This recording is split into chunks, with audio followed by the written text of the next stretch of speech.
Hi friends, welcome to Sunday School. Today we're going to continue talking about saints and icons. So what you'll need are the categories of saints page and we're going to do the guess who game. So you'll need the game and these cards that we haven't used before yet in this lesson. So we're going to use those today. And we're going to sing our song about holy icons. Can you just write whoever I do? Whoever I find. We'll explain a little bit more when we get to that part of the lesson, okay? And then for our story today, we're going to read from Welcoming the Christ Child, which is a book of readings for the Nativity Fast or Nativity Lent leading up to Christmas. So we're going to read today's story, which is we read it together every night. We do in our family. Every night to lead up to Christmas. We do. So we're going to read this today. To the last page. Yeah, we're going to do that today. Story. Okay, I think you probably know what we're going to do. Okay, so are you ready? Let's raise our right hands. Wait. Let's start together. 1, 2, ready, go. Raise your right hand, raise your right hand, just like this, just like this. Place it on your forehead, bend onto your tummy, shoulder, shoulder.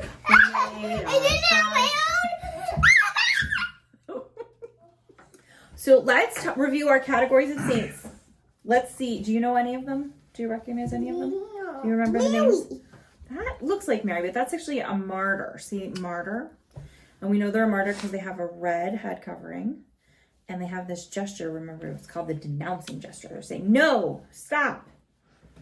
And then this person has a cross. Sometimes martyrs have other things in their hands. Do you know who the person in green is? Do you remember what green is? It's a special friend of Jesus that took the gospel and the teachings of Jesus all over the world. Do you remember now? No. Okay, those are the apostles. And actually, when we look at our icons later today, we're going to look at some apostles in our icons. So we know they're apostles. Sometimes they have a yellow ribbon. Sometimes they're wearing green. And sometimes they're holding a closed scroll. And sometimes it's opened. Or a gospel. Because some of the apostles wrote the gospels. So if they are one of the writers of the gospels, they can usually have a gospel. And that's how you know. And look, they have a gospel and this. Yeah, and the closed scroll is like carrying a message, like a letter. They didn't have the mail back then when all the apostles lived. So they would carry scrolls. And so that signifies that they carried the words of Jesus and his teachings to all the people of the world. All right, who else haven't we talked about yet?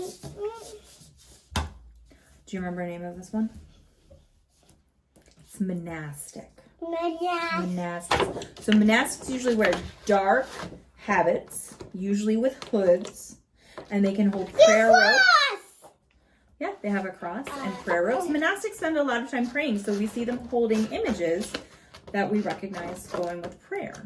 All right, so how about the warrior martyr? What do they have that's different? Tools. They have weapons. Yeah, they have swords and shields. Why? Because they were soldiers and fighters. And so if you were in battle a long, long time ago, and they also have a uniform, a military uniform. And we have this. Yeah, that's a uniform. So they'll have a uniform and then they'll have weapons like swords and shields and spears that they would use in battle. Okay, who else haven't we talked about? Oh, the prophets. So prophets. You mean the kings? Well, he is a king. You can see that by his crown. Icons tell us about the saints that they represent. They're pictures. So there are things in the pictures that teach us about the people that we're looking at. Like a crown for a king. And the open scroll means that they told us important things that we needed to know before Jesus was coming. Prophets would tell us that Jesus was coming before he came. Okay, and then we have one last one. Which one is this?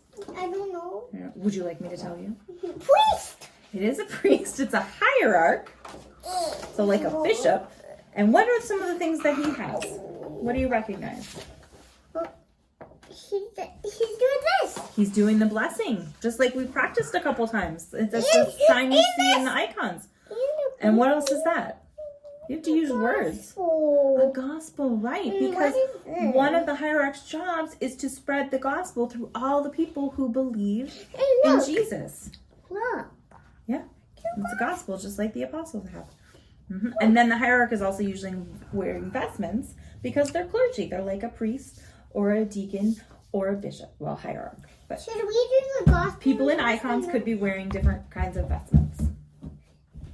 Okay. I think we should take a little break and we'll come right back and do our guessing game. Okay? I never done this. I know, we've never done it before. I'm excited. All right, friends, so now we're going to do our guessing game. So we'll need this one that says Guess Who, and then we'll need the cards. And we're going to let Evangeline pick one, but this is a game that you could play with your grown-ups or maybe a sibling, and you could do it at home too, because we can't really do it on a recording like that with everyone. So, Evangeline, I want you to pick one of these, but don't tell me what it is. Don't tell me what it is. I don't want to know. This one. And I'm going to ask you questions. We have to guess. Pick one that we don't know. We're going to guess. No. This one. Evangeline, don't tell me which one it is. I can't know. It has to be a secret. Don't tell me. Pick one, and then I'm going to ask you questions and see if I can figure out which one you picked, okay? All right, take your hands away from the board so I don't know which one you picked. Is your person wearing black? No. No. Okay. Well, then I know that it's not this one, so I'm going to put my card over that one. Is your person wearing a crown? No. Okay, I'm going to put that one. Does your person have a gospel? No. No. Okay. Is your person wearing green? No. No. Does your person have a sword? No. Oh, your person must be the murderer. Oh my goodness. All right, can we try that again? Yeah. All right, pick another one, but don't tell me. I'm going to close my eyes and you pick. Don't tell me what it is. And when you're ready, move your hands away and tell me you're ready. I'm ready. Okay, I'm going to ask some questions again. Let's see. Is your person holding a cross? No. No. Okay, I want to cover up this one and I can cover up this one. Is your person holding a sword? No. No. I know. Is your person holding a scroll? Yeah. Yeah. Okay, well, we know it's not this guy. Is the scroll open? No. No. Okay, you must have picked the apostle. Wow. All right. So that was really fun. We'll play that again next week. Okay? I want to do it again now. Yeah, we can do it again in a few minutes, but we're going to sing a song now. I So we'll be right back. Trot thing. Hi, everybody. We're going to sing our Holy Icon song. Can I have that, please? They need to know. Well, I just sing it, and then when you know the words, okay? Most of our friends can't read, so you can see it. Sing it and they... But also, if we sing it and we know the words, then they'll know the words too if we sing it enough times, okay? Are you ready? Holy Wait, I wasn't ready. I was expecting you to say, yes, I am ready. Holy icons, legacy, holy icons. Nope. Okay, are you ready? All right, how about 3, 2, 1, go. Holy icons, holy icons, holy icons, so pretty. They are windows into heaven, they are stories we can see. Take a look around the church, there are saints and also scenes. Lots of Bible stories, we can learn what they all mean. See the angels light a candle, give a kiss and say a prayer. Holy icons, look around, they're everywhere. See how many of the words you knew? That was great. All of them. We'll be right back. Okay, so now we're going to take a look at 2 different icons from inside that we have inside of our house. And you might know this, but we have someone in our family whose name is Peter. So we actually have quite a few icons that have St. Peter in them. And they're going to help me demonstrate that people in icons are usually depicted or painted the same way so that we recognize them when we see them in different icons. So we're going to see if we can recognize St. Peter in both of these icons. But first, Evangeline, can you tell me some things you see in this? Fish and Jesus and the close squirrel this white and rods and black darkness and a tree and the zoo. A zoo? No. No. I was. I did not. I saw all the other things but the zoo. I did not see a zoo. Okay, so in this icon, what do you think Jesus is doing to St. Peter? Him up. He's helping him up. Yeah, He's helping St. that's exactly what he's doing. He's helping him up. So sometimes our icons tell stories. Sometimes they're just one person in an icon, and sometimes the icon tells a story. And this icon is telling a story. And it's Jesus helping St. Peter out of the water. Like, he's doing this. Yeah. And then he helps him out. Yeah, he's helping him. And so, and what is St. Peter wearing in the, it's kind of like an orangish color and some blue. It's right? like orangish, bluish. Yeah. And then what does his face look like? His face has What color hair does he have? He's an old man, so I don't know. He okay, I will take that. He looks like an old man. He has grayish hair and he has a beard. Do you see his beard? We're not going to play with this right now because we're going to do this first. Thank you. Okay, you see that? All right, now Peter, can you bring in our other icon? Can you hold this one? Okay. So this one. Okay. Well, let's look at this first. So what do you see in this one? It's hard to read that because it's What's at there? And So the there's- gospel! Yeah. So there's two people in this icon. This is St. Same Peter. as this one. Does he look like St. Peter in that icon? What do you think? Does he have the same colors on? This guy right here. Yeah.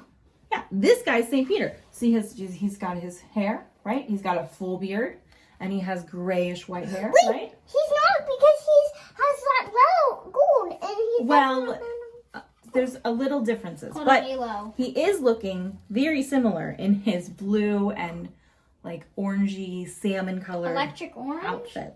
It's definitely not electric orange. And what is he Color of holding cheese here? balls.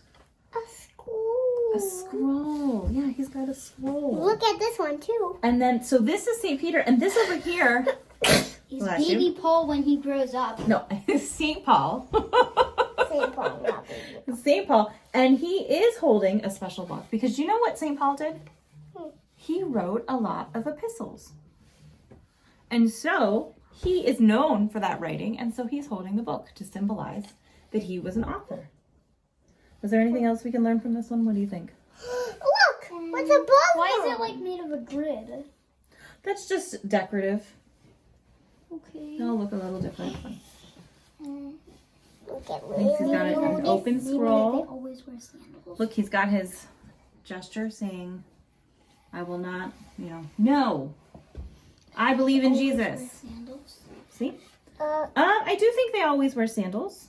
Do they have sandals? I don't think we they can have see. Oh yeah, they've got sandals in that one too. Yeah, so those are our icons. So take a look in your house at different icons and see what stories they can tell you. That's Bye. All right, friends. Today for our story, we're going to read from Welcoming the Christ Child, which is a book of 40 stories leading up from November 15th all the way to Christmas. There's a different story every day, and they're the stories that lead us up to Jesus. So they're mostly from the Old Testament, and they lead us all through his ancestors from the very beginning when God created Adam and Eve, all the way up to when Jesus was born. And so over here we have this banner in our house. And inside each day we move the little star so we know what day we are getting closer to Christmas. And inside each of those pockets there's is one one of of these little circle banner Yeah. toys. They are little ornaments that we don't hang them on a tree. We hang them on a window so that we can see them all as they grow and grow and grow. And then we have 40 of them. We like to look at them and remember our favorite stories. So today for our story, we're going to read the story of Joseph and his amazing coat of many colors. Okay? And Evangeline going to hold that ornament because there's not a lot of pictures to see in the book. So she's going to just hold that up so you have something pretty to look at. Are you ready? Okay. Joseph in the coat of many colors. Jacob had 12 sons, but he loved the youngest one, Joseph, the most. He showed his love by making him a very beautiful coat of many colors. And when his brothers saw it, they were angry. They knew that their father loved Joseph more than he loved them. Just as God sent his father Jacob a dream vision of the latter, God sent Joseph meaningful dreams too. Sometimes those dreams seemed too proud and his family didn't like them. One day he told his brothers that in his dream they were all tying wheat into nice bundles. And then suddenly Joseph's wheat rose up and all of the brothers' wheat bowed down to Joseph's wheat. So his brothers said to him, "Are you hoping to be king over us?" And they hated him even more. Then he dreamt about the sun and the moon and 11 beautiful stars all bowed down to him, meaning that his dad and his mom and his 11 brothers would all bow down to him someday. His brothers grew more and more envious and angry with him. One day, Joseph's brothers were tending sheep, and when they saw him walking toward them, they decided to kill him and throw him in a pit. They planned to lie to their father and pretend that a wild beast had eaten him. But one of the brothers said no. Reuben said that they shouldn't kill him. He suggested that they just throw him into a pit instead, because secretly he planned to go back and rescue Joseph so he could return him safely to their father. When Joseph came to his brothers, they stripped the coat of many colors off of him. They threw him into a deep, empty pit, and then, as if nothing at all was wrong, they sat down to eat a nice meal. Off in the distance, they noticed some people coming along the road, riding on camels and bringing spices, balm, and myrrh. My hands are getting tired. Oh, okay. Well, you can put it down if you want. They were traders headed to Egypt. So Judah said, "Joseph is our brother. Let's not kill him or hurt him. We can just sell him to these traders instead." The brothers agreed, and they pulled Joseph out of the pit, and they sold him for 20 pieces of gold. The traders took Joseph to Egypt. When Reuben returned and saw that Joseph That's was not... mean. It was mean. When... I don't like this one. I don't know what I want to. Okay, well, let me finish it. When Reuben returned and saw that Joseph was not in the pit, he was very upset. The brothers needed a story to tell their father, so they killed a young goat and dipped Joseph's coat of many colors in the blood. Then they brought it to their father and pretended that a wild animal had taken Joseph away from them. Jacob was terribly sad to have lost his favorite son. All of his sons and daughters tried to comfort him, but he could not be comforted. And here is a big picture of Joseph's coat. I was wondering it off. I know. Well, this is just a big one, so I thought I would show it. And so in our story, the story of Joseph will continue for a couple more nights, so in our family, And we'll we keep put reading the it. part that was in the first page in the next one until we get to the last page. But what I want everyone to know is that Joseph's story has a very happy ending. Eventually, after many, many years, he gets back together with his family and his brothers and his dad, and they all love each other again. So I think it's important to know that even though today's story was kind of a sad story, it has a happy ending. All right, friends, we'll be right back to say goodbye. All right, friends, that's our lesson for today. We'll be back next week with one more lesson. We're talking about saints and icons. Are you ready for our 10-finger prayer? Wait, last one of icons? Yeah, next week. And then we'll start talking about Christmas when it's December. Oh, I don't like ending of Christmas. You don't like the ending of Christmas? Yeah. Okay, well. I mean, I do, because we will have So silly. All right, are you ready for your 10-finger prayer? Does everyone have their 10 fingers? Are you ready? I have mine. Okay. 1, 2, 3, go. I can do all things through Christ who strengthens me. All right, in the name of the Father, Son, Holy Spirit. Amen. See you next week, friends.